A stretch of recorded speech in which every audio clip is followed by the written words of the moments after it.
Hello, আসসালামু আলাইকুম।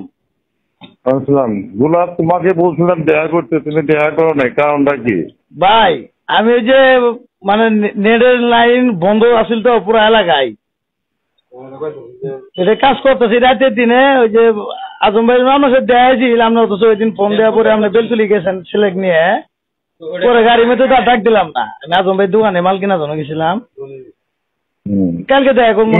তুমি তো কাম কাজ ঠিকই করবে না, আমার কাছে তো নিউজ আছে, এক্সকেভেটর দিয়ে টেবিল নিয়ে মাল ভালো বেসবে রাখছো, আর তুমি দেখাই করলে না। আচ্ছা, দেখা করো না, তোমার শুদ্ধ ব্যান্ডি নিয়ে আসুন, তাহলে ভালো হবো।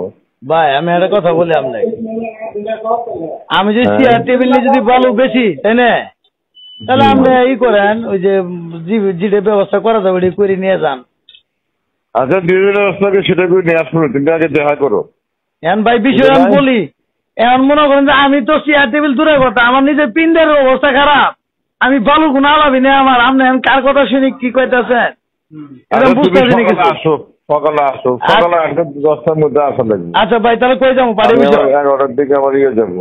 আসি ফোন দিও, বেল দিলে আসি ফোন দিও। আচ্ছা ঠিক আছে। ঠিক আছে।